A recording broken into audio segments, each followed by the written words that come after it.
del primer bloque de la reunión es la doctora Marta Martinuso, que es doctora en Ciencias Fisiológicas y Bioquímica del sector de hematología hemostasia del Laboratorio del Hospital Italiano. Es docente en la carrera de Bioquímica del Instituto Universitario del Hospital Italiano de Buenos Aires y es mi mentora, aparte. Y en esta oportunidad nos va a hablar sobre los desafíos en el Laboratorio de Hemostasia. Gracias, Marta. Bueno, muchas gracias por la invitación. Vamos a hablar un poco de las cosas que vi mucho de laboratorio, justamente porque tenía que venir a contarles. Estos son mis conflictos de interés. Como objetivo son algunas presentaciones del Congreso que consideré subjetivamente que podían ser útiles y podrían ser incluso que nos abran la cabeza, que sean novedosas. El primero es los nuevos equipos que aparecieron. La presentación de la Celetop Serie 70, el 970 y del Estemo 310 o 301, perdón, de Stago, que tienen la particularidad de que además de hacer coagulantes cromogénicos e inmunoturbidimétricos agregan CLIA, agregan quimioluminiscencia, para determinar determinadas proteínas, anticuerpos, o sea, antifosfolípidos, factor von Willebrand, distintas cosas se pueden hacer con esta metodología y la incorporan en un solo equipo. La presentación del Estemo ha dado lugar a montones de pósters, porque cada cosa que validaban en el equipo hacían un póster. Así que bueno, no vamos a entrar en detalles, pero parece tener y se hizo una presentación en un theater que parece ser un muy buen equipo. Otros equipos que aparecieron también es el Shumisen 1550, que es un equipo automatizado de la empresa Oriva, que no se sale a la luz ahora, y también se hizo una comunicación oral con la validación completa de este equipo, que hace coagulométricos, inmunoturbidimétricos y cromogénicos, y el equipo Severon 100, que yo no vi ninguna presentación, pero sí vi varios trabajos, incluso el trabajo que mostró Alejandra del inhibidor de 8 recombinante libre de von Willebrand, se hace en este equipo, por ejemplo, y que tiene la particularidad que no agregó quimioluminiscencia, sino que agregó fluorescencia en el equipo y puede hacer generación de trombina, además de hacer las pruebas coagulométricas. Luego vamos a hablar de los DOACs. De los DOACs, la gran bomba que apareció es una comunicación oral del doctor Adam Cooker, que es muy conocido en el ambiente de la anticoagulación, en donde probó un equipo que tiene el fundamento que tiene el micro-INR. El micro-INR es un equipo español que tiene un diseño que es por microfluídica, en donde la muestra entra y se divide en dos canales, en donde va corriendo por fluidez. En uno tiene el reactivo, que en el caso del INR es la tromboplastina, y en otro tiene, es como si fuera el control. Y entonces saca tiempos de coagulación que los transforman en el RIN, en el caso del micro-INR. Generaron un equipo que se llama MicroDOAC, en el cual utilizaron para medir, tener idea de detección de los DOACs con estos equipos por un método coagulable, en el cual lo que hacían era utilizar sangre normal. A esa sangre normal se le colocaba el DOAC y inmediatamente se colocaba en el equipo. Y por otro lado, un tubo con citrato se centrifugaba y se medían el DOAC en los coagulómetros, en este caso en un coagulómetro de la marca Stago. Esto era para detectar qué sensibilidad tenía. Y tomaron 3 puntos de corte: el de 30, el de 50 nanogramos o el de 75 nanogramos, para cualquiera de los DOACs, anti-10 y antitrombínicos, o sea, el dabigatran también está incluido. Lo que hicieron fue ver la sensibilidad y vieron que tenía muy buena sensibilidad para la detección de esto y plantearon distintos escenarios clínicos. Lo que tienen que hacer es postear en el equipo qué nivel de DOAC quieren. Entonces, en ese caso, seleccionan. Yo quiero ver si tiene apixaban más de 50, sí o no. Y el equipo contesta, ¿tiene más o no tiene? O no tiene más. No pone cuánto es, sino que estipula si se pasa o no se pasa. Es para un point of care de urgencia, ¿sí? O de dabigatran, lo mismo. Esto llevó a decir también que tiene que tiene muy buena sensibilidad, que son resultados rápidos que salen en 2 minutos, es manejable en la mano el equipo porque es pequeño, y lo que sí tienen algunas cuestiones que son de alguna forma limitaciones, que no se midieron los DOACs por, digamos, HPLC masa, que es lo que sería el método gold standard, que necesitas poner qué droga es y qué nivel. Entonces, si vos pusiste, tiene más de 30 y te dice sí, entonces subí. Y los puntos de corte eran para cirugías muy sangrantes, para cirugías o procedimientos invasivos menos sangrantes y para el límite del Andexanet, que es el 75. Si un paciente tiene más de 75, tiene que recibir reversión en ciertas circunstancias para un evento, para un procedimiento. El reactivo es secreto, no lo querían decir. En una elucubración de la doctora Dubos que compartimos, pensamos que es un veneno de víbora. En las preguntas fue muy preguntado y muy de vuelta a las preguntas. No es sensible a heparinas, con lo cual el reactivo tiene un inhibidor de heparina, claramente, pero no hay respuesta con respecto a qué pasa con los antivitamina K. Si un paciente que recibe antivitamina K se le hace ensayo, ¿qué puede pasar? Seguramente va a dar largo, como si tuviera un DOAC, o sea que esa sería una limitación, conocer exactamente qué droga está recibiendo el paciente. Y parece no ser sensible a anticoagulante lúpico, con lo cual pensamos que debe tener fosfolípidos concentrados, porque esto es un ensayo coagulante. Tienen trabajo por hacer, pero es la primera presentación que hacen del mismo.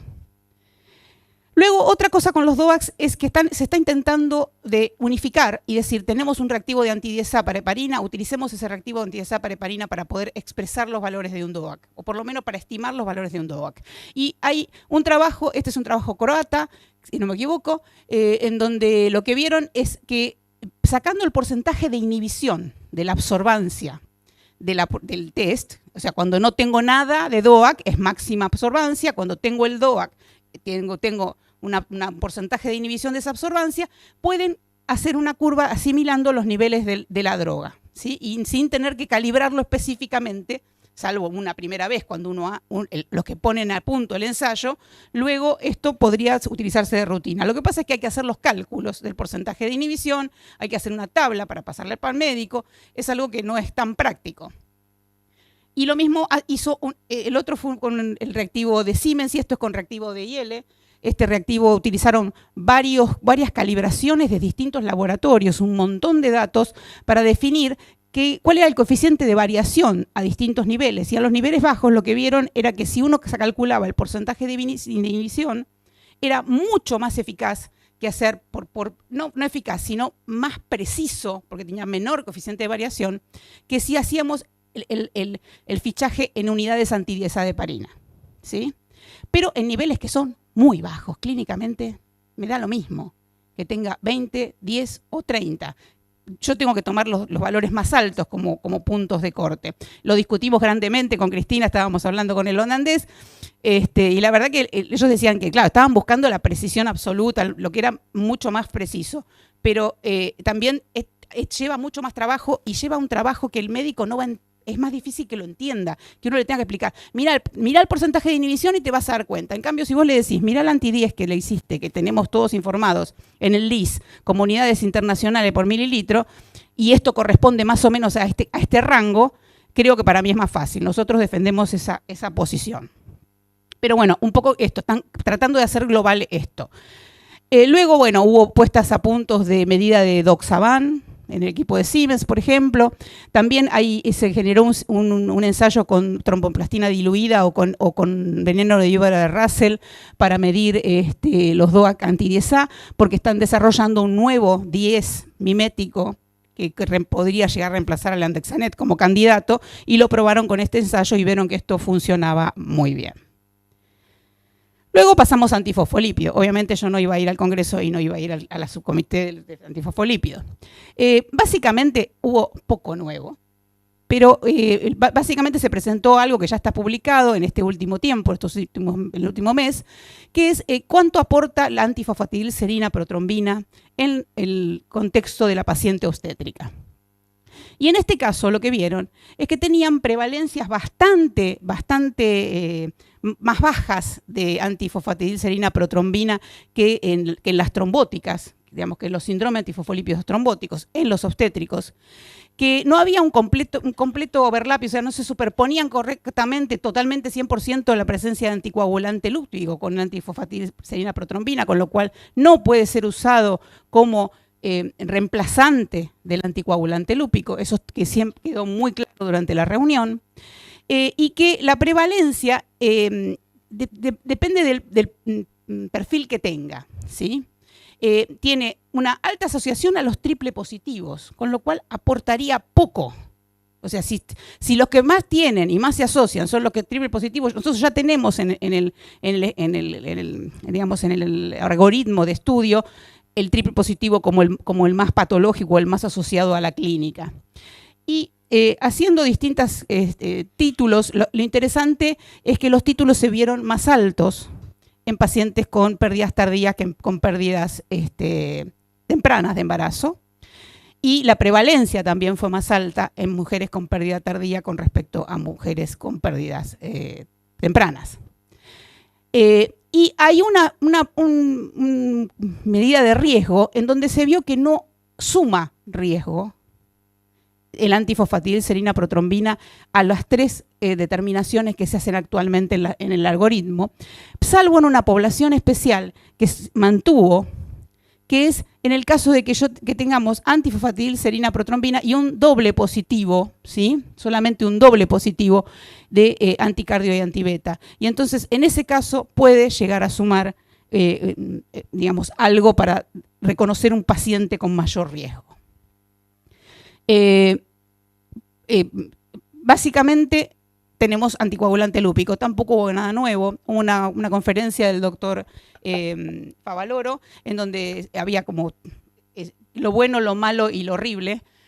Sería, bueno, lo bueno es que ya podemos eliminar los DOACs en el workup agregando un eliminador, un removedor de los DOACs previo al estudio, si estuvieran en Argentina, claramente.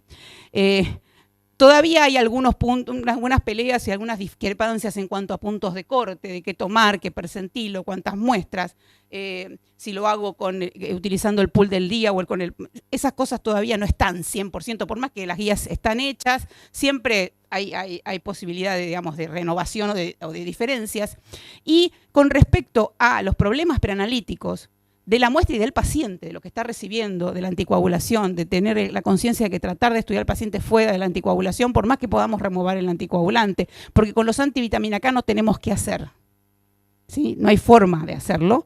Entonces, por ahí el veneno de Taipan sería muy útil en eso, aunque no es 100% sensible, con lo cual tampoco es 100% la posibilidad de que yo lo detecte solo por Taipan y diga, bueno, el resto era interferencia por el anticoagulante oral antivitamina K y el Taipan me da negativo, entonces es negativo. No hay un 100% de seguridad de eso. Con respecto a la anticardiolipina IgM, pobrecita, que es la hermana que se le hacen bullying siempre, y lo que se ve es que hicieron un estudio en un registro que es el ACTION, que lleva 10 años, el APS ACTION, en donde buscaron una población de cuáles eran los pacientes que tenían solo IgM. Y lo compararon con un grupete del mismo número, comparable en cuanto a sexo, a las otras variables, de IgG, ¿sí? Y bueno, lo que descubrieron es que se asociaban menos a trombosis venosa específicamente, pero no a trombosis arterial. En la trombosis arterial no había diferencias e incluso el porcentaje de trombosis arterial en pacientes que tenían solo IgM era mayor que en aquellos que tenían IgG.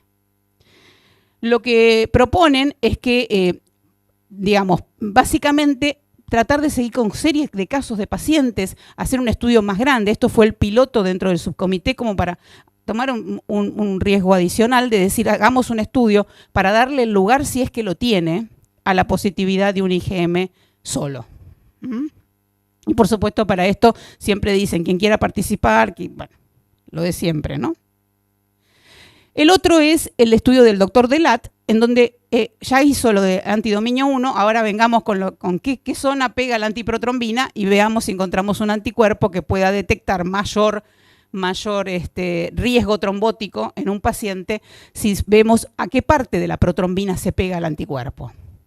Y entonces lo que encontró es que si los que se pegan a dominio, el F2, digamos, de la protrombina, el dominio 2, el fragmento 2, se asocian mucho más a anticoagulante lúpico positivo, se asocian mucho más a eventos trombóticos, como lo pueden ver en la tabla. Con lo cual, el doctor Delat dice que va a hacer un proyecto con 300 antiprotrombina positivos, muestras positivas, con y sin anticoagulante lúpico, para tratar de encontrar si tiene realmente relevancia medir estos anticuerpos, antifragmento 2, de la protrombina como factor de riesgo adicional que pueda sumar algo al diagnóstico y al factor, al poder de riesgo de un anticuerpo antifosfolípido. Este me pareció un estudio interesante, está hecho por un grupo alemán muy conocido, en donde estudiaron a las pacientes con antifosfolípidos que siguen en su centro, que les hacen controles periódicos, una vez por año, una vez cada 6 meses. ¿Qué pasó en la pandemia con respecto a los que se vacunaron? ¿Qué pasó con respecto a aquellos que se infectaron? Y lo que encontraron en este seguimiento, que la mayor cantidad de pacientes que tuvieron COVID fue en el año 2021, fines del 2021, en donde estaba la variante Omicron, ¿no?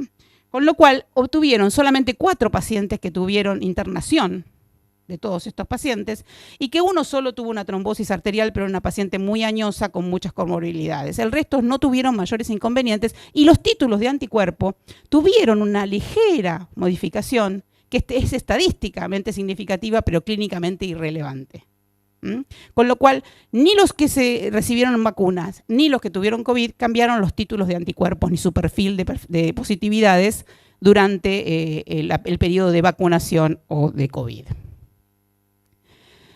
Aquí tenemos el dímero D, nuestra gran batalla diaria, ¿no? En épocas de COVID y en épocas de trombosis venosa siempre. Nuevamente, el mismo esquema, en el mismo state of the art, lo bueno, lo malo y lo horrible. Bueno, en realidad es una buena herramienta para la exclusión de tromboembolismo venoso, eso ya se sabe, eso ya está, eso ya ajustada a edad también, eso ya está. El problema que lo que tenemos es que todavía se siguen informando en un montón de unidades que son diferentes, que generan una confusión en el médico, en el que lee el artículo, en el que lee la guía, en vez de poner una sola unidad, según el kit que tengan. Y entonces eso también genera modificaciones en la forma de informe, y además que se pueda confundir algo que es patológico con algo que no es patológico. Uno ha recibido consultas, por ejemplo, de otros lugares, no de Argentina, en donde te dicen, no, pero yo lo quiero llevar a 500, ¿no? No, pero entonces con este que no llega a 500, entonces estoy bien. No, es con este, si tenés más de 250, no está bien. Si tiene menos de 500, hay que multiplicar eso por 2, por lo menos para el nanogramo por mililitro, dímero D, es aproximadamente la mitad de lo que es el nanogramo por mililitro FEU. Entonces no pueden compararse estos tipos de unidades, hay que tener muy en cuenta utilizar las unidades correctas, y nuevamente dicen el hecho de que tengamos 2 tipos de reactivos. Hay reactivos que tienen que estar validados para exclusión de tromboembolismo venoso. Los otros son solamente ayuda diagnóstica. No van a excluir un tromboembolismo venoso con seguridad. Y nuevamente, en lo que ven arriba en la tablita, fíjense el desvío estándar que tiene, el intervalo de confianza que tiene la media de dímeros D medido, las mismas muestras en distintos reactivos, alrededor de 500 están las mediciones estas. Fíjense que hay algunos reactivos que tienen un intervalo de confianza enorme, ¿sí? Con lo cual, por más que tienen supuestamente el mismo punto de corte establecido, no se sabe si esto es válido realmente, digamos, con todos los reactivos. Creo que cada uno debe usar el reactivo que tiene según lo que le toca por el sistema que tiene en su laboratorio o no, pero establecer un reactivo que tenga un punto de corte y que tenga un coeficiente de variación alrededor de 500 que sea aceptable. Esto a mí me choqueó también. Es un equipo suizo que decidió hacer un score con el tema de el bleeding, el mild bleeding disorders. Entonces, ¿a quién estudiar, a quién no estudiar, a qué darle bolilla, a qué no darle bolilla? Y bueno, como todo, ahora está toda la parte de Magic Learning y de ingeniería, inteligencia artificial. Lo que hicieron fue crear un modelo, buscando las variables. Todo lo que ven ahí, esas box, son variables que realmente tienen peso en el sangrado de un paciente, ¿sí? Y de esas variables las fueron analizando en distintas opciones, en distintos programas de Magic Learning.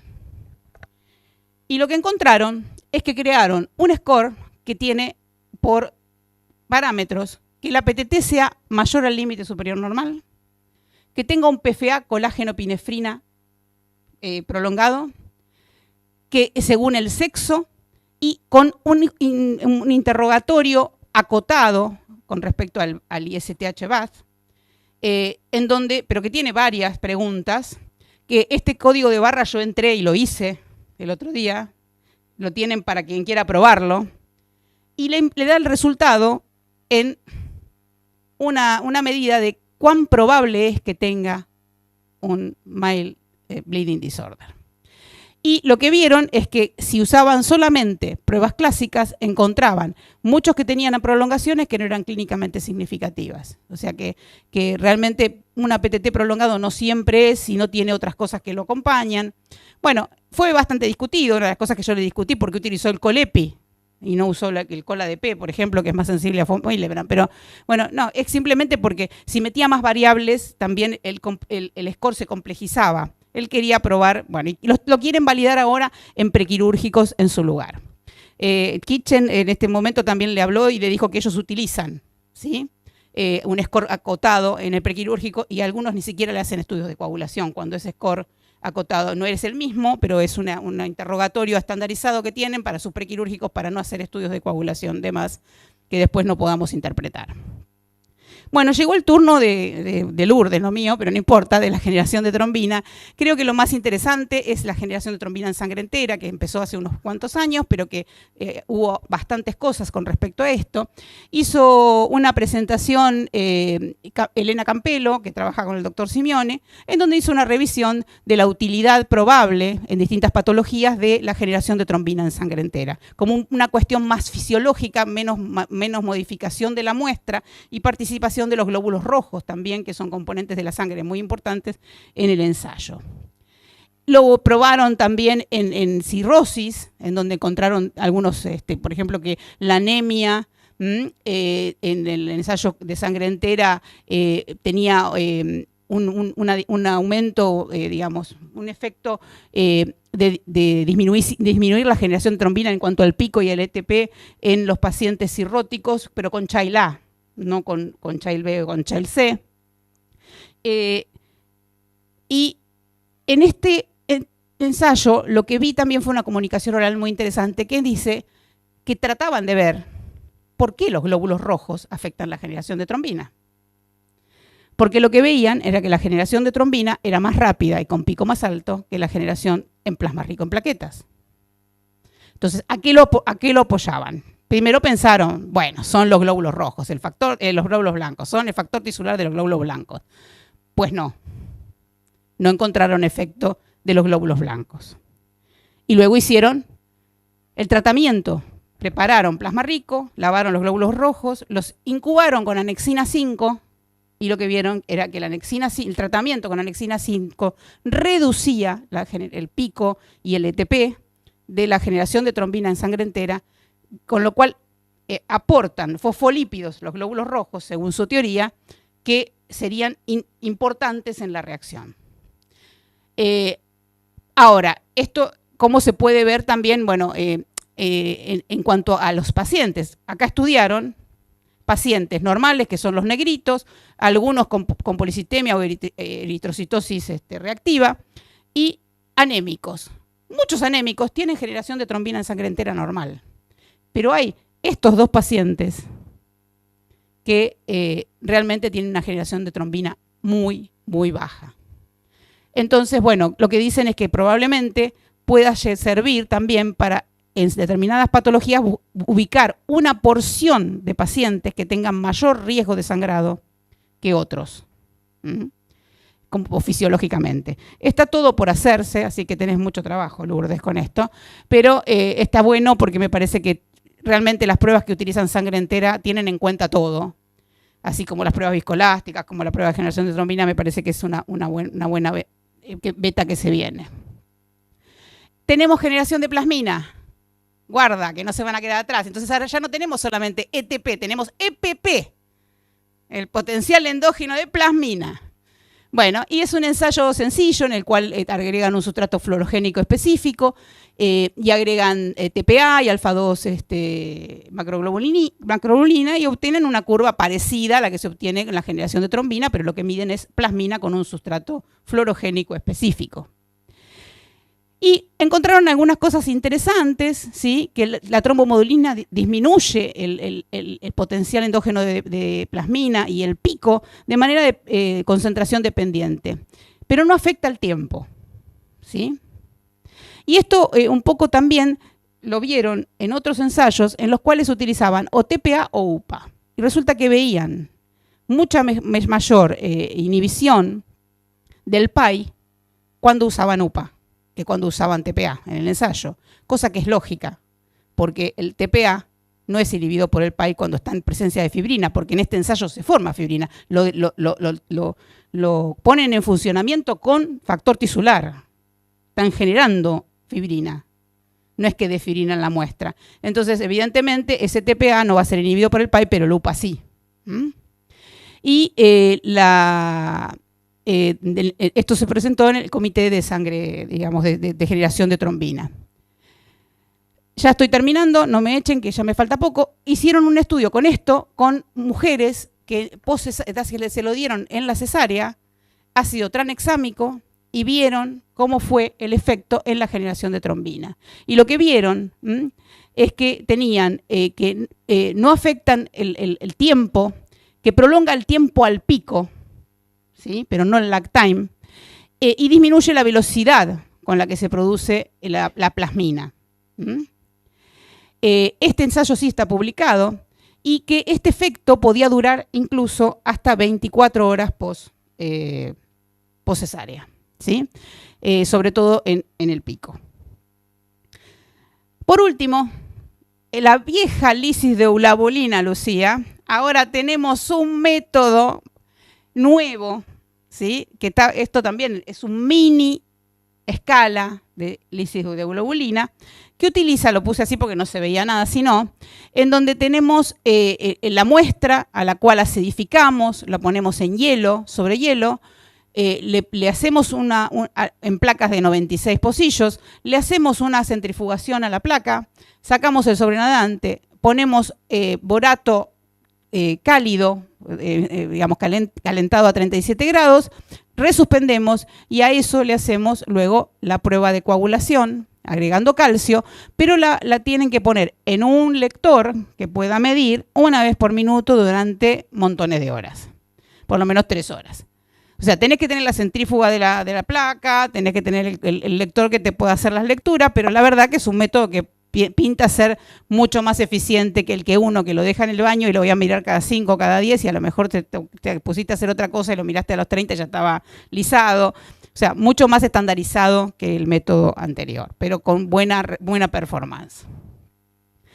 Aquí ven, por ejemplo, qué pasa con un paciente que es deficiente en alfa-2 antiplasmina, que lo que se puede ver en este caso es que el coágulo se forma y se lisa, ¿sí? En un periodo de tiempo. Fíjense que esto se prolonga mucho más cuando tenemos deficiencia de alfa-2 antiplasmina o deficiencia de plasminógenos, sobre todo.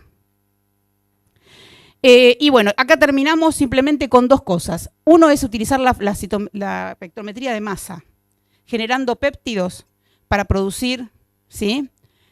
Reconocimientos de proteínas y pueden medir lo que quieran con espectrometría de masa. Fíjense los resultados que obtienen con el método de espectrometría de masa con respecto a los métodos clásicos. Muy, muy acordes. Y pueden calcular variantes, encontrar variantes, porque le ponen el péptido para que reconozca, para calibrar el péptido, no sé, del factor 5 short, o de una variante de von Willebrand, podrían hacer eso sin problema. Y lo otro interesante es que éramos pocos y parió la abuela, tenemos ahora la peptidoma. O sea, el reconocimiento de péptidos por esto, que nos lleva mucho a los mecanismos fisiopatológicos que hay en la hemostasia, porque pueden medir y cuantificar los picos que se generan, por ejemplo, cuando yo le agrego trombina a un fibrinógeno y genero el fibrinopéptido A y B, y resulta que aparece un nuevo péptido que todavía no saben qué es, pero que está en mayor cantidad que el ferinopéptido A o B. O, por ejemplo, lo que me encantó es la mordida que le hacen las enzimas a la alfa-2 macroglobulina, que liberan pequeños péptidos que pueden ser detectados. Y entonces, si vos tenés estos péptidos, significa que la alfa-2 macroglobulina está inhibiendo una gran cantidad de enzimas que están activas. Entonces, te puede dar perfiles para el estudio de pacientes.